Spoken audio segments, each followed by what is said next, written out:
Salut, c'est Célia. Merci de prendre ce temps pour toi ici avec moi. Tu es probablement collectionneuse et n'as sûrement jamais entendu parler de ce jeu, le Modern Goddess Oracle, et c'est tout à fait normal. De mon expérience, on parle beaucoup des tarots dans notre sphère, assez peu des oracles, et alors quand il s'agit d'oracles indépendants et auto-édités, j'en parle même pas, les revues sont assez rares. Donc je te présente aujourd'hui un jeu socle de ma collection. J'ai hâte de partager avec toi ce que je pense de cet oracle que j'ai depuis maintenant 1 an et demi et que j'ai beaucoup utilisé.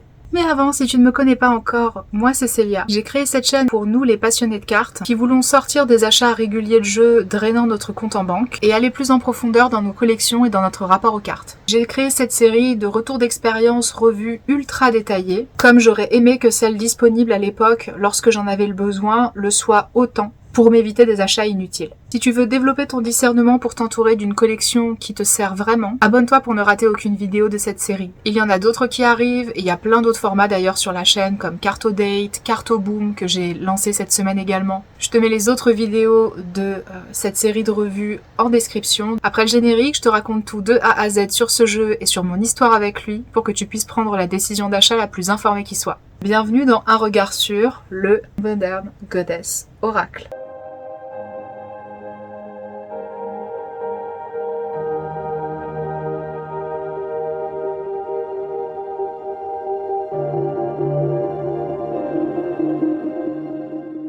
On se retrouve sur ma table, mais avant toute chose, tu peux ajuster la vitesse de lecture de cette vidéo si tu veux l'accélérer au besoin en appuyant sur la petite roue crantée qu'il y a en bas à droite de ton écran. Et si tu as besoin de naviguer rapidement dans la vidéo, tu as un chapitrage dans la description parce que je structure rigoureusement mes vidéos afin que tu trouves tout ce dont tu as besoin rapidement. Concernant le contexte d'achat de ce jeu, j'avais déjà entendu parler du travail de Etony depuis plusieurs années. Avant d'acheter ce jeu, j'avais déjà quelques oracles sur le féminin divin, mais tu sais, avec des images aux médias artistiques plus traditionnels, avec des peintures notamment. Et j'ai remarqué que j'avais parfois du mal à utiliser ces jeux à l'esthétique un peu vieillotte. C'est des représentations des déesses dans leur époque, donc déconnectées de notre époque. Et c'est pour ça que j'ai acheté ce jeu il y a un peu plus d'1 an et demi, parce que je savais que ce jeu avait été créé par une super personne de notre communauté, qui avait pour volonté de mettre un petit coup de balai dans justement ce qui se faisait déjà vis-à-vis des outils associés au féminin divin. Et surtout, le plus important, j'avais déjà des pratiques avec ce type d'outils autour du féminin divin dans ma collection.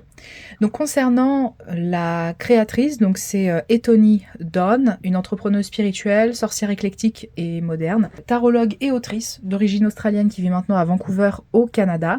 Elle baigne dans les cartes depuis plus de 25 ans. C'est une personne qui vit à fond sa spiritualité et qui est une très très grosse source d'inspiration dans notre communauté. On n'en entend pas énormément parler en France, mais c'est vraiment une personne qui est très connue à l'international. Elle a créé la célèbre Tarot Readers Academy, qui est une immense école en ligne qui regroupe plus de, je crois, 20 000 élèves pour rendre le tarot accessible, pratique, décomplexé. Et c'est quelqu'un qui forme aussi bien des débutants que des pros. Elle a créé une tonne de jeux, plus, je crois, de 10 tarots et oracles au total, en auto-édition en plus. Elle collabore toujours avec des artistes ayant des styles modernes. L'inclusivité, c'est un non négociable dans ces jeux pour que tout le monde, de tout âge, toute morphologie corporelle, toute orientation sexuelle ou de genre, puisse se reconnaître dans ces jeux. C'est souvent des jeux qui sont pop et colorés. Elle adore reprendre des archétypes anciens pour les adapter à nos vies de femmes actives. Donc concernant l'analyse du titre et la vision en fait de Etony pour ce jeu, le Modern Goddess Oracle, ça veut dire l'oracle de la déesse moderne.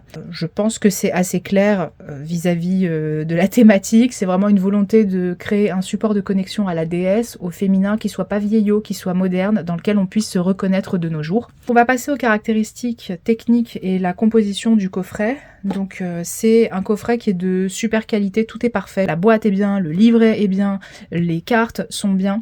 Ça facilite vraiment l'utilisation, le fait que ce soit un jeu, tu vois, impeccable, ça me donne envie d'aller l'utiliser parce que l'expérience d'utilisation est fluide et agréable. Je sais que c'est quelque chose qui est très important pour moi et qui a été un très gros sujet. Des fois, je regardais pas justement à quel point un jeu pouvait être difficile à manipuler avant de l'acheter, et je le découvre quand je reçois le jeu, je me rends compte que ça ne me convient pas. Donc là, je m'étais bien renseignée et j'ai vraiment bien fait d'acheter ce jeu parce que en termes de qualité, on est impeccable, on est exactement sur tout ce que j'aime. Au total, sache-le, on a 65 cartes, donc il y a 49 cartes sur des déesses et il y a 16 cartes sur des archétypes. Au niveau de la taille des cartes, on est sur une taille qui est un petit peu plus haute qu'un tarot standard et un petit peu plus large qu'un tarot standard. Je crois qu'on est sur du 12,6. Donc ouais. En fait, on a, tu vois, un demi-centimètre de plus en hauteur et on a 1 centimètre de plus en largeur, donc on n'est pas beaucoup plus grand, et comme on a 65 cartes au total, c'est un jeu qui est pas très lourd en main, qui est facile à manipuler. L'épaisseur des cartes, c'est un épaisseur qui est vraiment correct, d'épaisseur moyen. Je trouve que c'est bien, ça évite d'avoir des cartes qui sont trop lourdes, ça sert à rien d'avoir des cartes qui sont trop épaisses, ça les rend trop rigides après, je trouve. Le fini, c'est un fini qui est mat, tu vois que quand j'essaye de faire se réfléchir la lumière dessus, sachant qu'il y a beaucoup de lumière aujourd'hui dans ma chambre, hein. Donc c'est des cartes mat. Le fini donc est non collant, tu vois que vraiment ça se mélange très très bien. C'est par contre un jeu, j'ai déjà eu le tour avec plusieurs des jeux de Etony. Je pense qu'il n'y a pas de couche anti-griffure sur ces cartes parce que au déballage, il y avait déjà quelques cartes sur lesquelles il y avait des petites griffures par-ci par-là. Rien de gravissime, je le précise quand même si t'es quelqu'un de pointilleux. Le jeu a des tranches qui sont argentées. Elles sont de très bonne qualité parce que j'ai énormément utilisé ce jeu, hein. Ça ne se voit pas, mais voilà un petit peu pour l'état des tranches, sachant que je mélange essentiellement comme ça, moi. Et on a un estampillage argenté à l'arrière des cartes, comme tu peux le voir. C'est hypnotique, j'adore. Ça change en plus hein, d'avoir un côté argenté. Je trouve qu'on voit souvent le doré. Moi, j'aime bien quand c'est argenté. Quant à la qualité de la boîte, donc une boîte rigide, hein, d'accord, magnétique, avec un toucher qui est peau de pêche. Donc voilà, toute douce, c'est vraiment agréable. C'est tout à fait dans le thème, hein, finalement, du féminin divin. L'intérieur est un petit peu illustré. En tout cas, voilà, il n'y a pas grand-chose. On est sur, tu vois, une illustration ici qui reprend le mandala central du dos des cartes. Personnellement, c'est quelque chose que j'aime bien. J'aime bien quand l'intérieur des boîtes n'est pas laissé tout blanc. Je trouve que ça a tendance à faire vraiment tâche quand on achète un jeu aussi cher. Maintenant, je vais passer à l'analyse du livret. Donc, c'est un livret qui est en anglais, puis il est également en couleur, il est de très bonne qualité, on a une couverture peau de pêche, il est relié avec du fil. Alors, tu vois comment est-ce qu'il s'ouvre, ça, si ça s'ouvre comme ça, c'est que je l'utilise beaucoup, et en plus de ça, il n'y a aucune page qui se détache. Donc tu vois, on est vraiment bien en termes de qualité. C'est safe, on peut vraiment bien manipuler le livret, et en plus de ça, c'est vraiment un livret qui est très intéressant à explorer. Donc c'est très pratique d'avoir un livret d'aussi bonne qualité. Il y a au total 280 pages, donc on est vraiment sur une quantité importante d'informations.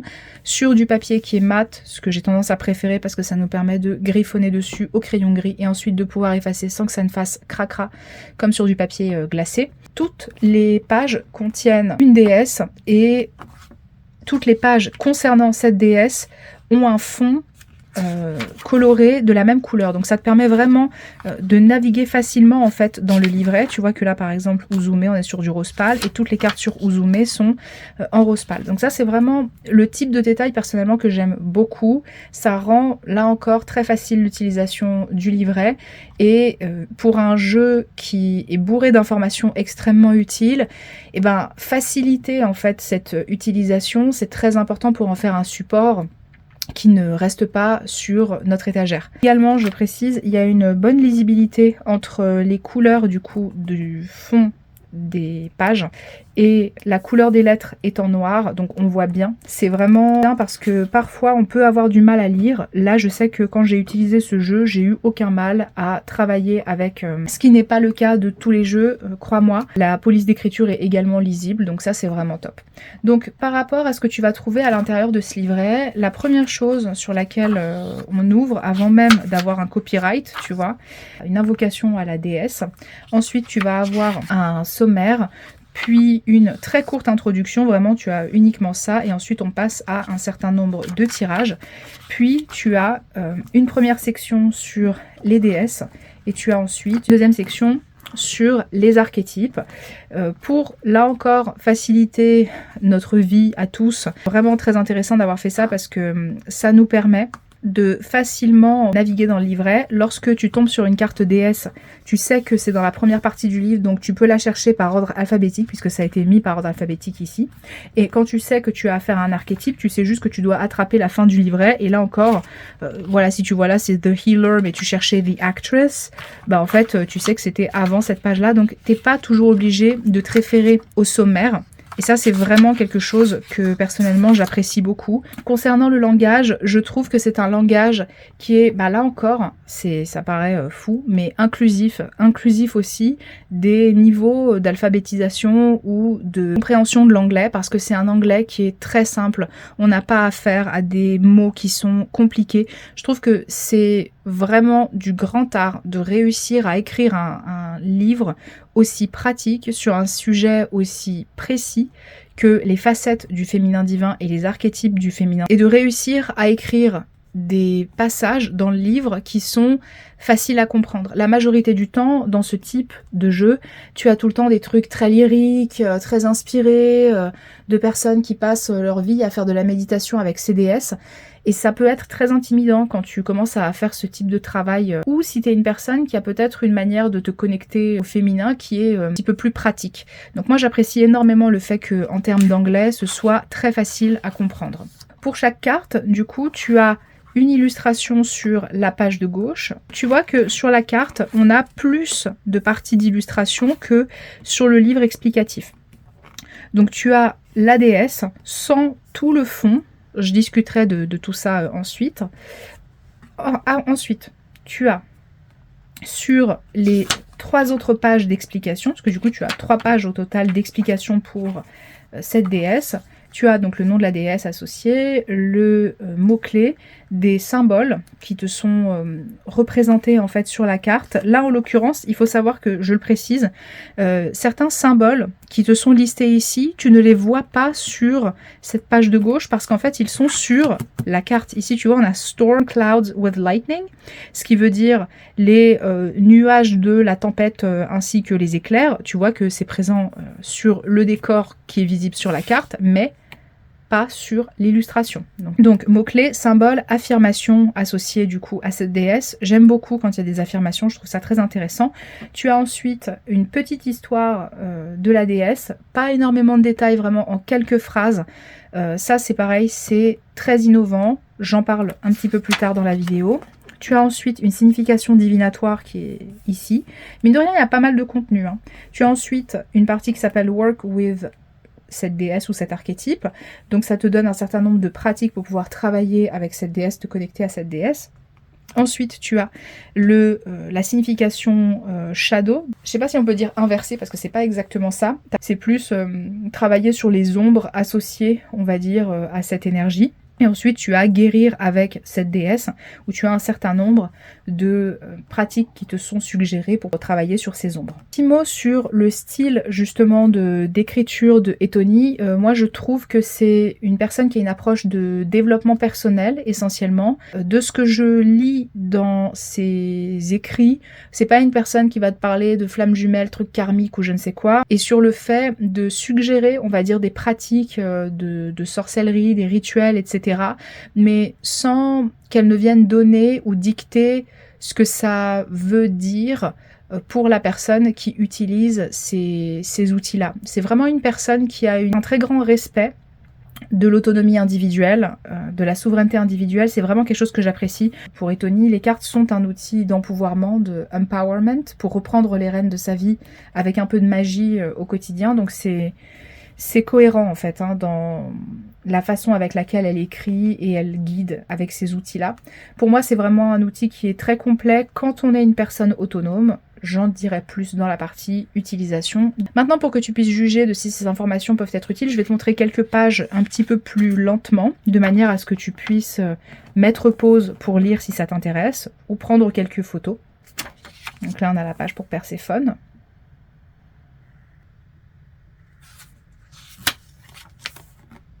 Et je vais te montrer une page pour les archétypes.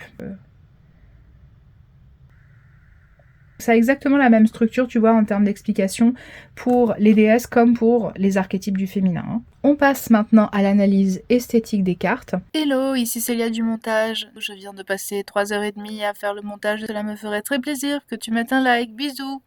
Ce n'est pas Etony qui illustre ses jeux. Elle écrit, elle pense, elle a une vision et elle collabore en fait avec des artistes pour pouvoir créer ses jeux. Et elle avait déjà fait appel à ces 2 artistes pour pouvoir illustrer certains de ses autres jeux. Concernant le dos des cartes, donc tu vois qu'au centre on a un mandala qui est un mélange de phases des cycles de la lune, ici. Tu as au milieu l'abeille, qui est un symbole extrêmement important pour Etony. C'est quelque chose qu'on retrouve dans énormément de ses jeux. Et tu as plein de petits pentacles, donc signaux de protection. Concernant le formatage des cartes, tu vois qu'on a une fine bordure blanche autour des illustrations, mais c'est une bordure avec des designs qui grignotent parfois de l'illustration sur la bordure.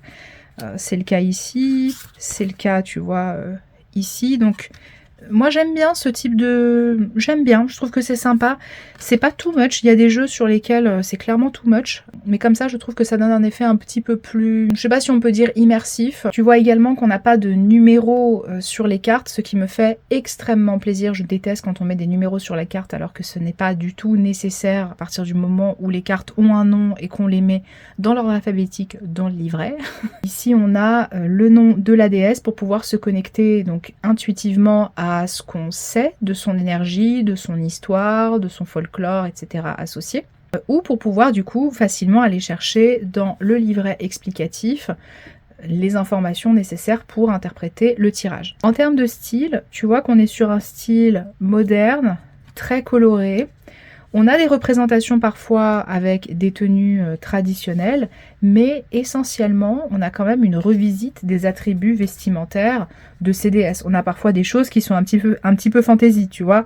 Là, on est clairement sur une robe moulante, voilà, un peu haute couture, technique, avec des tatouages sur les cuisses. C'est quand même très rigolo. Moi, je trouve qu'il y a justement ce côté un peu fantaisie parfois qui manque. On n'est pas sur l'oracle de la déesse moderne banal, tu vois, banal que tu peux croiser dans les rues. Je trouve qu'on est vraiment sur à la fois un mélange de déesses représentées parfois de façon traditionnelle, parfois de façon un peu plus fantaisiste comme ce que je t'ai montré, et parfois des représentations qui sont un petit peu plus terre à terre, on va dire. Là par exemple, sa tenue est quand même assez classique. Malgré le fait que ce soit de l'illustration digitale, je trouve qu'il y a eu un joli travail sur les ombres et les plis des vêtements, tu vois. Ça donne de la dimension quand même à l'illustration. On n'a pas l'impression d'être en 2D, qui est souvent le problème des graphismes sur tablette, sur ordinateur. Tu vois qu'on a des représentations qui sont inclusives. Depuis tout à l'heure, je te montre des cartes. Il y a eu des femmes jeunes, il y a des femmes plus âgées, il y a des femmes noires, il y a des femmes asiatiques, il y a des femmes blanches. Le seul problème, je trouve, c'est qu'il n'y a pas de femmes moelleuses. Et je trouve que c'est dommage. Elles ont toutes une corpulence normale, mince. Je trouve que ça manque un petit peu. C'est le seul défaut, je trouve, d'inclusivité de ce jeu. En termes de composition, tu vois qu'on a au premier plan en fait la représentation ici de la déesse ou de l'archétype, et ensuite dans un second plan on a une sorte de décor. C'est pas du tout un paysage, hein. C'est au moins un décor customisé pour tenir une sorte de photoshoot de ces déesses et de ces archétypes. Elles ont un peu un côté je tape la pose, et j'aime bien. Il y a un côté star assumé, tu vois, genre là me dis pas que ça fait pas star assumé. Donc en termes d'atmosphère, on est clairement sur un jeu qui représente les déesses de manière plus moderne, avec cette ambiance, comme je viens de te le dire, de photoshoot de meufs assumées et stylées. Elles ont toutes, tu vois, des accessoires un petit peu différents. Il y en a certaines qui ont un style plus épuré, d'autres c'est pas le cas. Je trouve qu'on retrouve aussi un côté un peu instagrammable, ce côté mise en scène de soi, de son image, et de création d'ambiance visuelle cohérente avec justement ces fonds sur lesquelles elles sont comme prises en photo. Habituellement, mes jeux axés sur le féminin divin sont très différents de celui-ci. Je t'en ai parlé tout à l'heure. C'est souvent des jeux très révérencieux, dévotionnels. Ils ont un côté ancien, un côté vieille église sacrée, tu vois. Et celui-là, bah, pas du tout. J'avais envie de tester cette esthétique qui est clairement disruptive pour cette catégorie de jeux dans ma collection, car j'ai pas du tout beaucoup de jeux qui sont empreints de graphisme comme ça. J'ai des jeux illustrés essentiellement, j'ai des jeux de collage, mais des jeux faits comme ça, on va dire vraiment dessinés à l'ordinateur et tout, et pas juste avec des découpages de collage. C'est pas ce que j'ai le plus du tout dans ma collection. Et en fait, j'ai été vraiment très...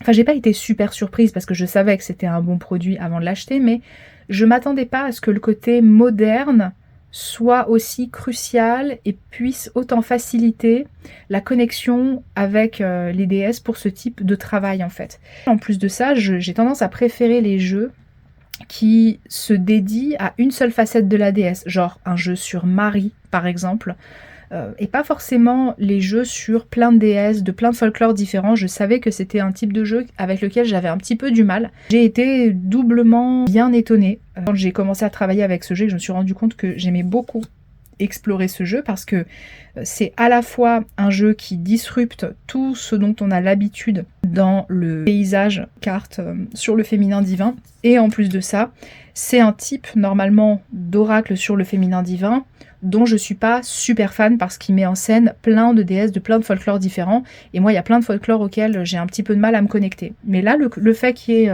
ces représentations modernes, ça va bien. Par contre, je reste vraiment vigilante, je sais que je veux pas 50 jeux sur le féminin divin, tu vois, dans ma collection non plus. J'en ai suffisamment, ils me servent bien. Et de toute façon, depuis que j'ai celui-ci, c'est simple, il n'y a aucun autre oracle sur le féminin divin qui m'a tenté. Ça veut dire que ce jeu, il a vraiment bien sa place dans ma collection, il va pas partir de sitôt. Je vais t'expliquer maintenant les usages que j'ai fait de ce jeu, mais avant, je veux te remercier si tu regardes encore la vidéo à ce stade, et je veux remercier également les abonnés, vous êtes génial, ça me donne vraiment envie de créer encore plus de contenu intéressant pour vous aider à cheminer avec vos cartes. Je suis vraiment contente de vivre et de continuer en fait cette aventure sur YouTube avec vous qui a commencé fin mars maintenant. Et si tu n'es pas abonné, bah c'est dommage, tu ne fais pas partie de l'aventure, sachant que je poste 3 fois par semaine du contenu qui est vraiment pertinent si tu es collectionneur de cartes. Je t'invite à t'abonner. Concernant l'utilisation de ce jeu, c'est un jeu dont l'esthétique facilite énormément l'utilisation. On ne se sent pas déconnecté de ces énergies divines. Cette esthétique moderne nous aide à connecter facilement avec ces énergies et surtout, le plus important, à les incarner. On sent vraiment qu'on a la possibilité d'être ces déesses, d'être ces archétypes et pas juste de les appeler, tu vois. Il y a des jeux, tu sens que c'est vraiment des jeux qui sont là pour que tu appelles, pour que tu sois dans la prière, qui est vraiment une forme de dévotion. Ce jeu-là, on est plus sur un jeu qui permet, dans la pratique, d'incarner les attributs de différentes déesses, archétypes du féminin. Donc c'est un oracle qui peut être utilisé comme un oracle classique en tirage, et là par exemple, tu vois, si j'avais posé une question en tirage, j'aurais obtenu peut-être Brigitte, et en allant dans le livret, ça veut dire créativité. Et donc je peux, à partir soit de ce que je vois sur la carte intuitivement, il y a t'as différents symboles. Ici, je ne sais pas exactement quel est le symbole qu'elle a au niveau de son oreille, mais je suis sûre que c'est un symbole particulier. Il y a des symboles qui sont listés à l'intérieur, auxquels tu peux choisir de te connecter. Tu peux ne te référer qu'à la rubrique symbole.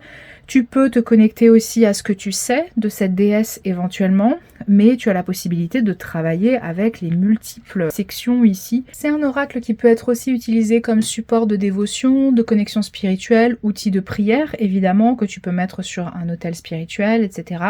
Mais il faut savoir que c'est aussi un excellent point de départ pour apprendre à travailler avec le féminin divin.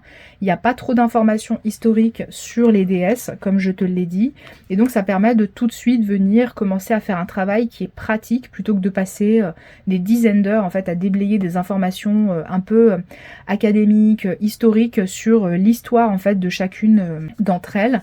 Donc je trouve que c'est bien, on a des conseils, tu vois, pratiques qui viennent tout de suite nous aider à connecter de façon créative avec ces déesses. Par contre, du coup, ce n'est pas un oracle complet pour pouvoir connecter de manière historique à ces figures. C'est vraiment plus pour moi justement un investissement pour les personnes qui travaillent déjà avec le féminin divin, qui ont besoin en fait de rafraîchir leur pratique déjà existante. En fait, je ne sais pas si j'ai été assez claire, c'est quand même un outil qui nécessite de l'investissement. On n'est pas sur un jeu qui va te dire absolument tout ce que tu peux faire sur le travail avec ces déesses. Je te donne un exemple. Ici, par exemple, pour Hathor, dans Guéri avec Hathor, tu as Do a Guided Sound Meditation. Donc, fais une méditation guidée sonore. Elle ne te donne pas la méditation guidée sonore. C'est à toi d'aller chercher par tes propres moyens et de t'investir pour faire ce travail-là. Je précise parce qu'il y a des gens qui s'attendent à ce qu'il y ait absolument tout à l'intérieur des livrets. Ce n'est pas ce type de livret. C'est un livret qui est un bon point de départ pour pouvoir te donner des idées sur comment travailler avec la déesse si ça ne te vient pas quand tu essayes de connecter avec elle. Mais il ne va pas te donner toutes les réponses. C'est pas un support qui va te prendre par la main pour pouvoir créer de A à Z une connexion avec chacune de ces divinités. Maintenant, je vais pouvoir passer à une de mes sections préférées, qui est le fait de te montrer mes cartes préférées. Mais avant, j'ai une mention spéciale pour 3 cartes. Cette carte qui est Fortuna, alors tu ne le vois pas très bien à la caméra, mais crois-moi, elle a une couleur de peau qui est un peu étrange. Pour moi, c'est le seul loupé au niveau graphique de ce jeu. C'est que vraiment... elle a une couleur de peau qui est un peu cacadois. C'est vraiment visible en vrai. Donc c'est une carte qui me fait à chaque fois trop rire lorsque je tombe dessus. Ça, c'est ma carte fou rire du jeu. C'est une carte d'une déesse nordique qui s'appelle Sif. Je suis désolée, mais moi quand je vois le mot Sif, je pense à sillon interfessier. Oh là là, c'est pas possible. Mais du coup, ça me fait trop rire à chaque fois que je tombe sur cette carte. Et à chaque fois que je la vois, en fait, voilà, c'est juste moi qui suis une gamine, quoi. Ici, je sais pas si tu trouves aussi, mais je trouve que le visage de cette déesse, donc Ishtar, ressemble quand même beaucoup aux traits de Kim Kardashian. Notamment de Kim quand elle était un petit peu plus jeune. Je trouve que c'est un petit peu rigolo. Et maintenant, donc, mes cartes préférées. Donc j'ai cette carte qui est la carte de Saraswati. J'aime énormément, en fait, déjà de base, cette déesse. J'aime beaucoup la façon avec laquelle elle est représentée, tenue plus traditionnelle que ce dont on a l'habitude dans ce jeu. Ici, j'ai Aphrodite, qui est clairement, là tu vois, pas du tout représentée comme on en a l'habitude dans la mythologie gréco-romaine. Elle a vraiment des attributs qui sont très modernes, j'aime beaucoup. Très belle revisite en fait de la carte d'Hécate. J'aime beaucoup voir Hécate comme ça, son grimoire. Il y a ensuite cette carte qui s'appelle The Healer, donc on est sur une carte archétype ici. Je trouve que c'est une carte qui est très posée, ça me plaît énormément cette ambiance. Et ici on a The Maiden. Je trouve que cette carte, c'est une carte qui ressemble un peu à la carte de la Michto. Et du coup ça me fait trop rire à chaque fois que je tombe dessus. Bon, même si je ne tire jamais plusieurs cartes à la fois de ce jeu, j'utilise toujours une seule carte à la fois. Je vais te montrer quelques étalages à 3 cartes pour que tu puisses voir comment est-ce que les cartes interagissent entre elles si les mettre ensemble est quelque chose qui convient à ta pratique.